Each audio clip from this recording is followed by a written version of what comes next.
केंद्रीय वित्त मंत्री निर्मला सीतारमण ने लोकसभा में आज आम बजट पेश किया। बजट को राजनीतिक चश्मे से दोनों प्रमुख दलों यानी भाजपा और कांग्रेस ने अपने अपने हिसाब से बताते हुए प्रतिक्रिया दी है। वहीं देश का आम नागरिक काम करते नजर आया। हमने कुछ लोगों से बजट को लेकर चर्चा की है। क्या कुछ कहा लोगों ने, देखिए हमारी इस खबर में। केंद्रीय वित्त मंत्री निर्मला सीतारमण ने मंगलवार 1 फरवरी को देश का आम बजट पेश कर दिया। बजट में आगामी वर्षों तक दूरगामी लाभ की दृष्टि से बनाया गया वही राजकोषीय घाटे को पूरा किया गया।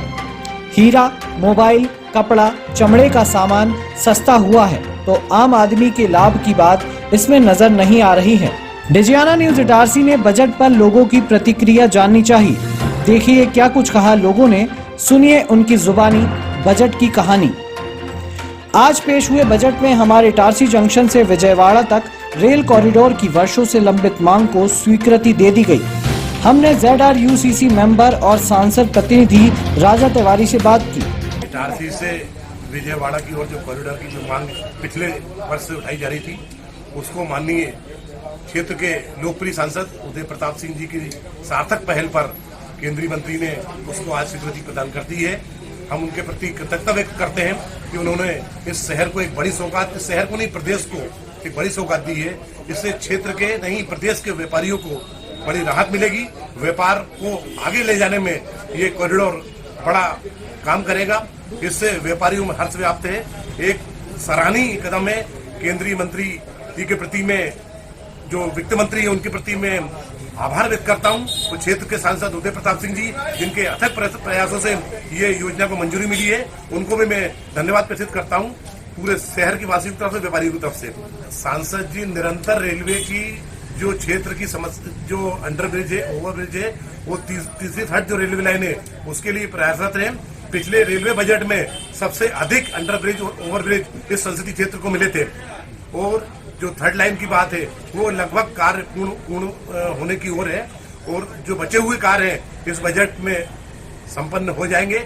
नगर कांग्रेस अध्यक्ष पंकज राठौर ने आम बजट को जीरो बताया। देखिए, ये जो केंद्र सरकार का 2022 का बजट आया है भाजपा सरकार का, वो बिल्कुल जीरो बजट है।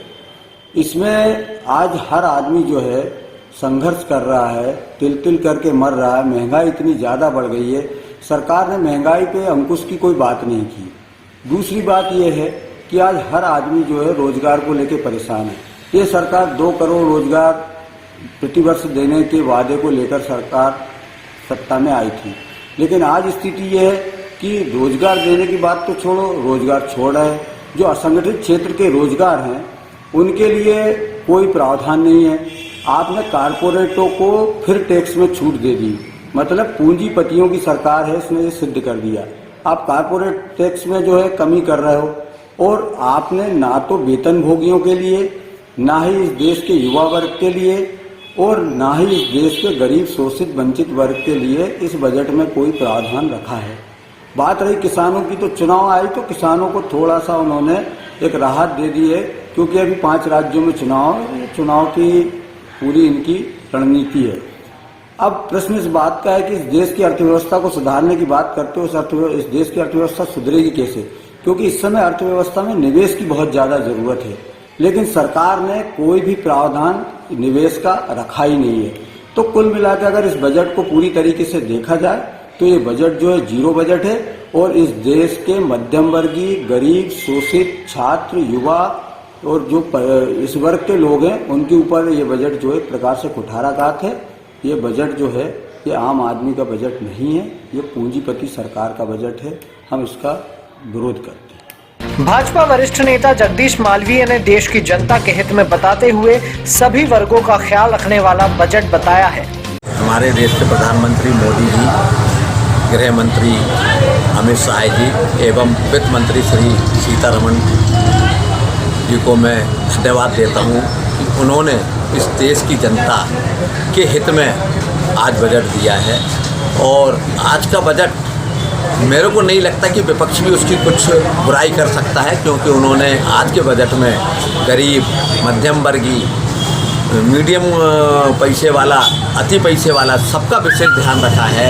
हर वर्ग को कुछ ना कुछ दिया है।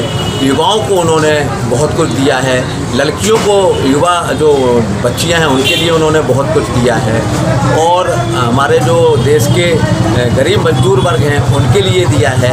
इनकम टैक्स उन्होंने कम किया है, जीएसटी कम किया है। युवाओं को लगभग, जो मैंने अभी पढ़ा तो नहीं लेकिन जो सुना है कि 60 लाख नौकरियों की उन्होंने बात करी है। लोगों की आने जाने की सुगम व्यवस्था के लिए उन्होंने 25,000 किलोमीटर नेशनल हाईवे बनाने की भी घोषणा करी है। तो ये सब प्रकार से सब चीज़ को देखते हुए ये बजट सभी देश की हर वर्ग की जनता के लिए उपयुक्त है। वहीं कांग्रेस के गजानन तिवारी ने इस बजट को बड़े उद्योगपतियों का बजट बताया। ये बजट आम जन के विरोधी बजट है।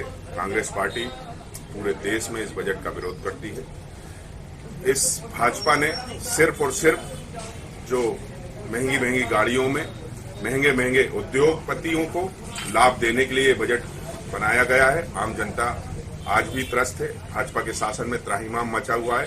आम जन को भाजपा के बजट में कोई भी सुविधा उपलब्ध नहीं कराई गई। आप बताइए, हीरे सस्ते करें क्या? गांव के रहने वाली जनता हीरे का क्या अचार डालेगी? खाने को पानी, राशन नहीं है, रोजगार नहीं है, लोग त्रस्त हैं, कोरोना की मार से परेशान हैं। जिनके घर का कुछ चला गया, उन्हें आज राज्य शासन और केंद्र शासन दोनों ने कुछ नहीं किया। उन लोगों का क्या होगा? पूरा बजट सिर्फ उद्योगपतियों को और उनके दोस्तों को और देश बेचने के लिए बस सारी चीजें भाजपा के द्वारा की जा रही हैं। वो बजट का हम लोग पूर्णतः विरोध करते हैं। 0 नंबर देंगे। पूरा कांग्रेस पार्टी और पूरे देश की जनता इस बजट को 0 नंबर देने के लिए तैयार है। भाजपा पिछड़ा वर्ग के जिलाध्यक्ष जय किशोर चौधरी ने बजट को प्रदेश के बेरोजगारों के लिए लाभकारी बताते हुए केन बेतवा नदी परियोजना से किसानों को बड़ा लाभ होने की बात कही।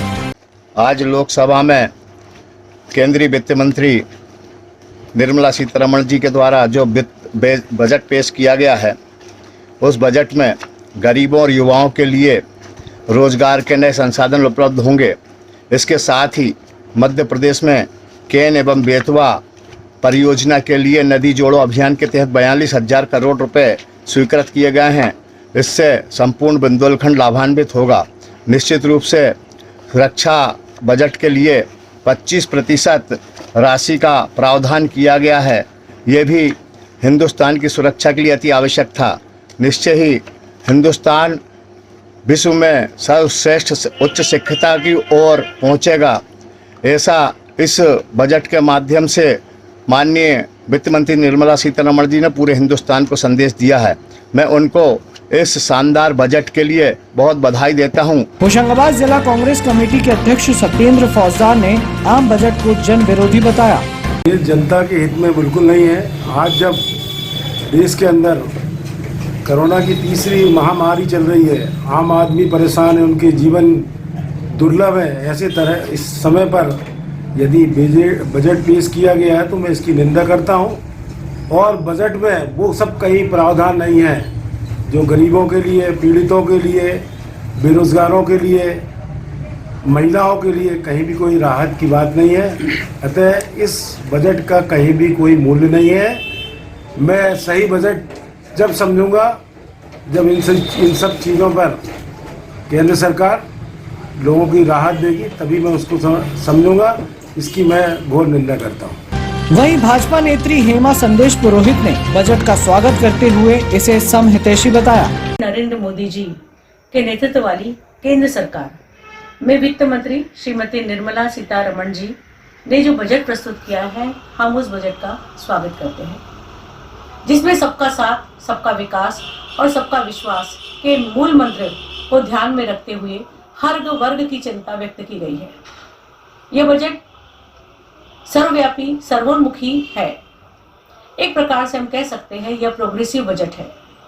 देश महामारी के संकट से बाहर निकला है, उसके बाद देश की अर्थव्यवस्था को पटरी पर लाना बड़ी बात है। इसके लिए हम केंद्र सरकार को धन्यवाद देना चाहिए। इस बजट की बात करें तो इस बजट में कृषि, शिक्षा, युवा, सहकार, महिला एवं स्वास्थ्य को केंद्र बिंदु मानकर यह बजट प्रस्तुत किया गया है और 100 साल की भयंकर आपदा के बीच विकास का नया विश्वास लेकर आया है बजट, ऐसा लगता है।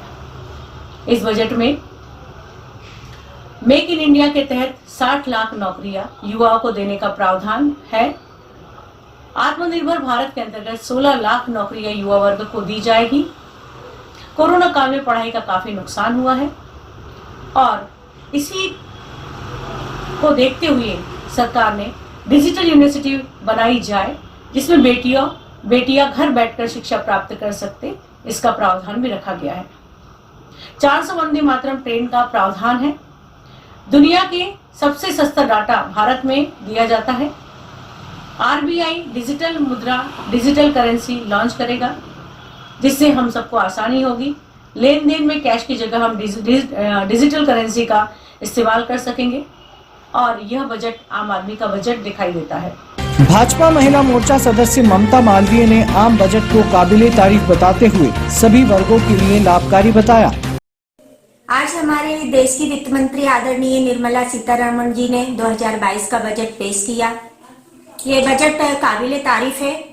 इसमें हर वर्ग को ध्यान में रखा गया, हर वर्ग की उन्नति को ध्यान में रखा गया है कि उन्हें सामाजिक उन्नति के साथ उनकी आर्थिक उन्नति कैसे हो, इसका विशेष तौर पे ध्यान रखा गया है।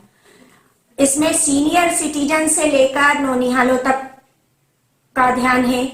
इसमें एक मजदूर वर्ग से लेकर किसान हो, चाहे वह स्वरोजगारी हो या अपना प्रोडक्ट तैयार करके फुटपाथ पर बेचता है जो व्यक्ति, उसकी आर्थिक उन्नति कैसे हो, उसे कैसे आत्मनिर्भर बनाया जा सकता है, ये इस बात का भी ध्यान रखा गया है।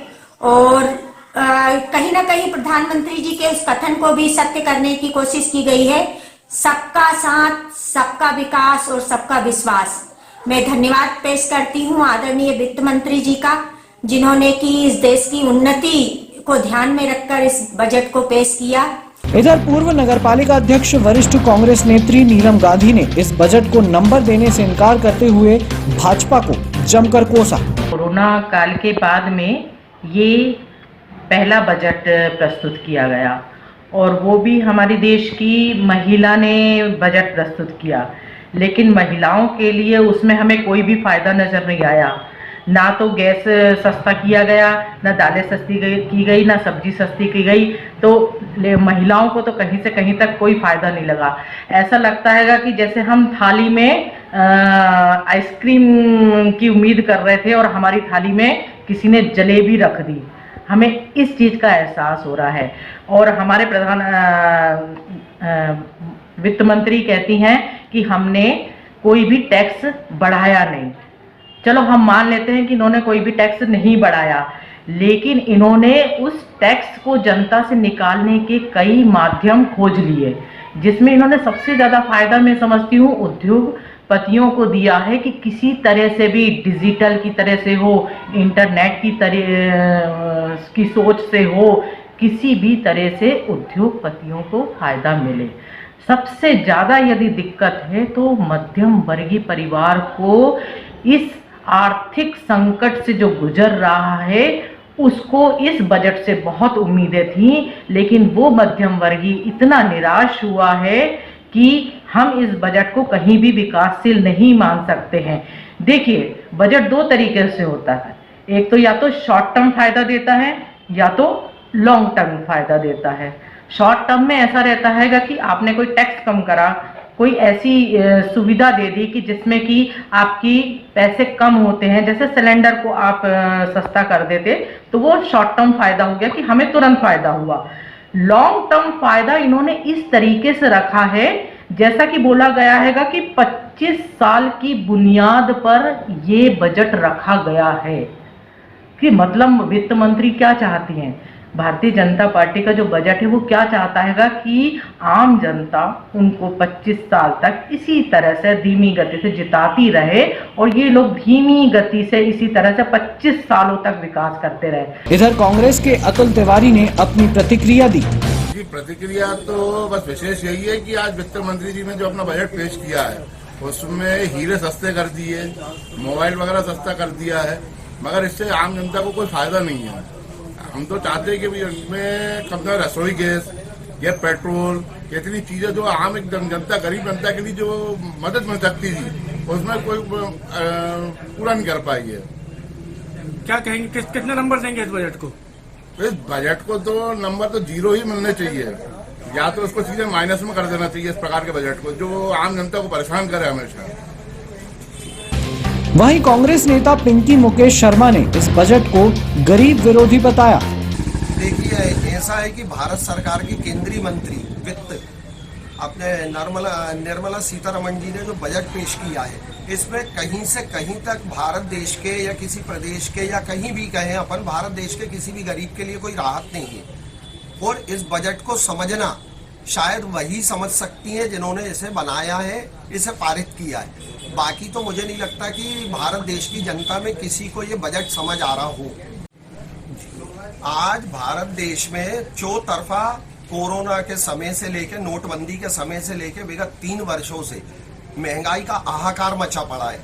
हर व्यक्ति, हर गरीब, हर आम इंसान महंगाई को लेकर त्रस्त है। सोचा था कि अभी आने वाले 5 राज्यों के चुनाव, इन 5 राज्यों के चुनाव को देखते हुए गैस पे, पेट्रोल पे, किसी चीज पे तो राहत मिलेगी, लेकिन मान गए माननीय निर्मला सीतारमण जी वित्त मंत्री को, जिन्होंने जनता को इतने अंधेरे में डाल दिया कि कहीं किसी गरीब या आम इंसान के लिए कोई राहत नहीं दी गई। व्यापारी कर्मवीर गांधी ने भी बजट को जन विरोधी बताया। अब ये इसकी समीक्षा करनी पड़ेगी, क्योंकि मैंने सुना है कि जूते पे और कपड़ों पे टैक्स कम किया है।